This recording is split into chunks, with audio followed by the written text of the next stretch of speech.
తిరుపతి విష్ణు నివాసం దగ్గర తొక్కిస్లాట జరిగింది. ఘటనలో 6 మృతి చెందారు, మరికొందరు తీవ్రంగా గాయపడ్డారు. వైకుంఠ ఏకాదశి దర్శనం టోకెన్ల కోసం భక్తులు పోటెత్తారు. దీంతో తొక్కిస్లాట జరిగింది. రేపు ఉదయం 5 గంటలకు వైకుంఠ ఏకాదశి సర్వదర్శనం టోకెన్లు జారీ చేయనుంది టీటీడీ. అందుకోసం తిరుపతిలోని 8 కేంద్రాల్లో 90 కౌంటర్లు ఏర్పాటు చేశారు. అలాగే తిరుమలలో ఒకే కేంద్రంలో 4 కౌంటర్లు పెట్టారు. దర్శనం టోకెన్ల కోసం భక్తులు పోటెత్తారు. తిరుపతి బైరాగిపేటలోని రామనాయుడు స్కూల్లో ఏర్పాటు చేసిన టికెట్ల జారీ కేంద్రంలోనూ తొక్కిస్లాట జరిగింది.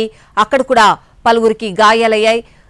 9 మంది చికిత్స తీసుకుంటున్నట్లు తెలుస్తోంది. పూర్తి అప్డేట్స్ అడిగి తెలుసుకుందాం. ఘటనా స్థలం నుంచి మా ప్రతినిధి కార్తీక్ లైవ్ లో సిద్ధంగా ఉన్నారు. అక్కడ పరిస్థితి ఏ విధంగా ఉంది కార్తీక్? సార్ రైట్ రోజే ప్రస్తుతానికైతే టికెట్లు జారీ చేసేటువంటి కేంద్రాల్లో ఉన్నటువంటి వారందరినీ కూడా ప్రస్తుతం టికెట్లు అయితే భక్తులు అయితే పొందుతున్నారు. అయితే గాయపడినటువంటి వారందరూ కూడా ప్రస్తుతం తిరుపతి రుయాలో ఉన్నటువంటి అత్యవసర విభాగానికి కూడా తీసుకురావడం కూడా జరిగింది. ప్రస్తుతం వారందరూ కూడా లోపల 16 మందికి పైగా కూడా భక్తులందరూ కూడా ప్రస్తుతం చికిత్స పొందుతూ ఉన్నారు. వారందరి పరిస్థితిలో వారిలో కొద్దిమంది పరిస్థితి విషమంగా ఉన్నట్టుగా కూడా ఇప్పటికే అధికారులు ఏదైతే ఉన్నతాధికారులు అందరూ కూడా చెప్పడం కూడా జరిగింది. అయితే గతంలో ఎన్నడూ లేని విధంగా ఈ యొక్క టికెట్ల జారీ ప్రక్రియ అనేది సాగిందనే చెప్పాలి. మామూలుగా సాధారణంగా 5-6 కౌంటర్లలో ఇస్తారు, కానీ ఈసారి 8 కౌంటర్లలో 8 ప్రాంతాలలో దాదాపు 90 కౌంటర్ల ద్వారా కూడా ఈ యొక్క 3 రోజులకు వైకుంఠ ఏకాదశి ద్వాదశికి సంబంధించినటువంటి టికెట్లను ఇష్యూ చేయాలని చెప్పి కూడా టీటీడీ నిర్ణయించిందని చెప్పాలి. అయితే అంతకు రెట్టింపు స్థాయిలో భక్తులు అనేది కూడా రావడం కూడా జరిగింది. ప్రస్తుతం అలా వచ్చినటువంటి భక్తుల్లో గాయపడినటువంటి వారందరినీ కూడా హుటాహుటిన అంబులెన్సుల ద్వారా దాదాపు 10 అంబులెన్సులకు పైగా కూడా ప్రస్తుతం అక్కడ గాయపడినటువంటి వారు ఏదైతే ఊపిరాడకుండా పోయినటువంటి వారందరినీ కూడా తిరుపతి రుయాస్పత్రికి తరలించారు. ఇక్కడ 16 మంది ఉంటే సిమ్స్లో కూడా కొద్దిమంది ఉన్నట్టుగా కూడా తెలుస్తుంది. ఇప్పటి వరకు 6 మంది చనిపోతే వారిలో ఏదైతే ఊపిరాడకుండా చనిపోయినటువంటి వారే ఎక్కువగా ఉన్నారని చెప్పుకోవచ్చు. అయితే గాయపడినటువంటి వారి కుటుంబ సభ్యులందరూ కూడా ప్రస్తుతం లోపల చికిత్స పొందుతూ ఉన్నారని చెప్పాలి. అయితే దీనికి ప్రధానంగా ఆ సమయంలో విష్ణునివాసంలో ఒక చోట, మరొక వైపు ఇంకొకటి బైరాగపట్టడి ప్రాంతంలో, ఇలా 2 ప్రాంతాల్లో కూడా ఈ యొక్క తొక్కిసలాట అనేది కూడా చోటు చేసుకునిందని చెప్పాలి. సో సాధారణంగా ఒక ప్రాంతంలోనే అత్యధికంగా ఉంటారు. దాదాపు ఒక్కో ప్రాంతంలో 6,000 నుంచి 7,000 మంది వరకు కూడా జనాభా పట్టేటువంటి అవకాశం ఉంటుంది. అయితే అంతకంటే ఎక్కువగా జనాభా రావడంతో పాటు దానికి తోడు ఒకసారిగా భక్తులు అనేది కూడా తోపులాట చోటు జరగడం. సో ఈ 2 రకాల కారణాల వల్ల కూడా ఈ యొక్క ఘటన జరిగిందని కూడా చెప్పుకోవాలి. ప్రస్తుతానికి అంబులెన్స్లో మొత్తం కూడా అన్నీ కూడా ఇక్కడికి చేరుకోవడం కూడా జరిగింది. 1 కాదు 2 కాదు, దాదాపు 10ల సంఖ్యలో అంబులెన్స్తో పాటు టీటీడీ విజిలెన్స్ అధికారులు అందరూ కూడా ఇక్కడే ఉన్నారు. ఇక్కడే ఉండి ప్రతి నిమిషం కూడా ఇక్కడ ఉన్నటువంటి భక్తులు ఎవరైతే ఉన్నారో వారందరికీ కూడా ప్రస్తుతం సిపిఆర్ చేస్తున్నారు. ఊపిరాడకుండా చాలా ఎక్కువ మంది ఉన్నారని చెప్పాలి. మొత్తం వారికి సంబంధించినటువంటి కుటుంబ సభ్యులు వారందరూ కూడా ఇక్కడే టీటీడీ బోర్డు మెంబర్ ఉన్నటువంటి భానుప్రకాష్ కూడా ఇక్కడ మనం మాట్లాడదాం. సార్ చెప్పండి, అసలు ఏం జరిగింది? తిరుపతి వైకుంఠ ఏకాదశి దర్శనాన్ని పురస్కరించుకొని తిరుమల తిరుపతి దేవస్థానం ఆధ్వర్యంలో తిరుపతిలో 91 కౌంటర్లు మేము భక్తుల వైకుంఠ ఏకాదశి టికెట్ల కోసం కేటాయించడం జరిగింది. బైరాగపట్టిలోని పార్క్ దగ్గర ఉన్నటువంటి స్థలంలో టికెట్లు ఇష్యూ చేసే సమయానికి తొక్కిసలాట జరిగి దాదాపు దురదృష్టం. భక్తులు మమ్మల్ని క్షమించండి అని చెప్పి వేడుకుంటున్నాను. దురదృష్టకర సంఘటనలో 6 మంది భక్తులు ప్రాణాలు కోల్పోవడం జరిగింది. ఇంకా దాదాపు ఒక 25 మంది దాకా అడ్మిట్ అయినారు. మల్టిపుల్ ఫ్రాక్చర్స్ ఉన్నాయి కొందరికి. మెరుగైన వైద్య సేవల వరకు అందిస్తున్నాము. దీని మీద ఖచ్చితంగా పూర్తి స్థాయిలో విచారణ జరిపించి ఎక్కడ పొరపాటు జరిగింది, ఎవరి వల్ల జరిగిందో వారి మీద బాధ్యత మీద చర్యలు తీసుకుంటాం. అంటే గతంలో కూడా ఇదే తరహాలో ఈ యొక్క తొక్కిసలాట అనేది జరిగింది. అయినప్పటికీ కూడా మళ్ళీ ఇలాంటి ప్రమాదం జరగడానికి ఎలా చూస్తారు? కారణం ఏమంటారు? అంటే అందరూ వైకుంఠ ఏకాదశి రోజే దర్శనం చేసుకోవాలని చెప్పి భక్తులకు ఎక్కువ మంది ఈరోజు రావడం జరిగింది.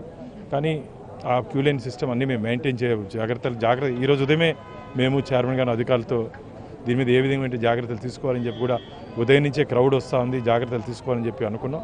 కానీ జరిగిన సంఘటన మాకైతే చాలా బాధగా ఉంది. ఎందుకు జరిగిందో విచారణ నివేదిక వచ్చినా ఖచ్చితంగా బాధ్యత మీద చర్యలు తీసుకుంటాం. మొత్తం క్షతగాతులు ఎంతమంది ఉన్నారు, ఏంటి సార్? దాదాపు ఒక 25 మంది దాకా క్షతగాతులు ఉన్నారు. వారందరికీ మెరుగైన సేవలు ఇక్కడ మేము అందిస్తున్నాం. సో ఈ దాదాపు 25 మందికి పైగా కూడా వస్తున్నారు. కూడా బాధితులందరినీ కూడా బయటికి పిలిచి వారందరినీ కూడా ఎవరైతే బాధిత కుటుంబ సభ్యులు ఉన్నారో వారందరినీ కూడా లోపలికి పిలిచి వారి కుటుంబ సభ్యులని ఏదైతే చూసేలాగా కూడా ఇక్కడ ఏర్పాట్లు అయితే అయితే సాధారణంగా ఉదయం రేపు ఉదయం 5 గంటలకు టికెట్లు జారీ చేయాల్సినటువంటి ఉండగా అయితే తొక్కిసలాట ఘటన తర్వాత పూర్తి స్థాయిలో ఇచ్చేశారు. ఇప్పటికీ ఇక్కడ కలెక్టర్లందరూ కూడా ఘటన స్థలం నుంచి ఎవరైతే గాయపడినటువంటి వారందరినీ కూడా ఇక్కడికి తీసుకొని రావడం కూడా జరిగింది. సో వారందరికీ కూడా మెరుగైన వైద్యం అందించడమే ప్రస్తుతం ప్రధాన లక్ష్యంగా కూడా ఇక్కడ ఉన్నటువంటి అధికారులందరూ కూడా చూస్తున్నారని చెప్పుకోవచ్చు. ఇప్పటికే గాయపడినటువంటి వారందరికీ కూడా సిపిఆర్ అనేది కూడా అంటే కూడా రివ్యూ అనేది కూడా ప్రతిసారి చేస్తూనే ఉన్నారు. గతంలో కూడా ఇదే తరహా తొక్కిసలాట జరిగినప్పటికీ కూడా మరొక ఘటన జరగడం అంటే మీ కళ్ళల్లోనే కనబడుతుంది, కన్నీళ్ళు వస్తున్నాయి. సో ఎంతటి అంటే భవిష్యత్తులో ఇలాంటి ఘటనలు జరగకుండా అంటే ఇంకా చాలా మంది కూడా చావుబతుల మధ్య ఉన్నటువంటి పరిస్థితి మేమైతే ఊహించలేదు. చాలా జాగ్రత్తలు తిరుమల తిరుపతి దేవస్థానం తరఫున తీసుకున్నప్పటికీ ఈ దురదృష్టకర సంఘటన జరగడం ఎందుకు జరిగింది, ఎక్కడ ఎవరు పొరపాటు వల్ల జరిగిందో విచారణ వచ్చిన తర్వాత వారి మీద చర్యలు తీసుకుంటాం. కానీ భక్తులకి చేతులెత్తి దండం పెట్టుకుంటున్నా, వేడుకుంటున్నా.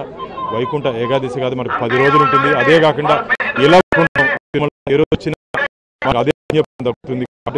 మీరు ఎవరు ఏ రోజు దర్శించుకోవాలని చెప్పి ఇక్కడికి వచ్చి మీరు ఇబ్బంది పడద్దండి అని చెప్పి మీ ద్వారా కోరుకుంటున్నాను. అంటే గతంలోతో పాటు ఇప్పుడు కూడా జరిగినటువంటి ఘటన పరిశీలిస్తే భక్తులను తిరుమలకి టికెట్లు లేకుండా తిరుమలకు రాకండి అని చెప్పడం వల్లే ఈ ఘటన జరిగిందనేది మాత్రం అందరూ చెప్తున్నటువంటి మాట. సో భవిష్యత్తులో ఇలాంటి పరిస్థితి అంటే ఈ టోకన్ల సిస్టమ్ అనేది ఎంతవరకు కరెక్ట్గా భావిస్తారు?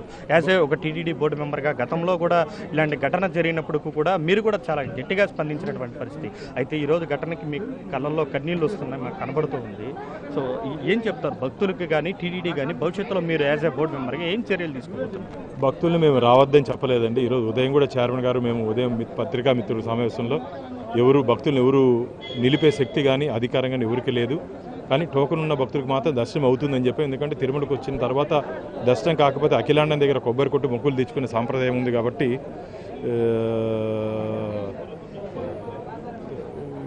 మేము భక్తులను అయితే నిలిపే అధికారం మాకు లేదు.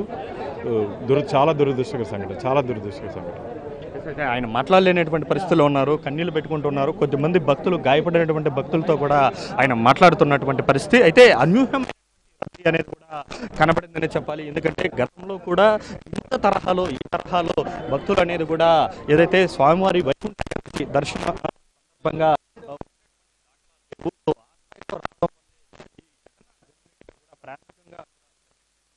అందరూ చెప్తున్నటువంటి పరిస్థితి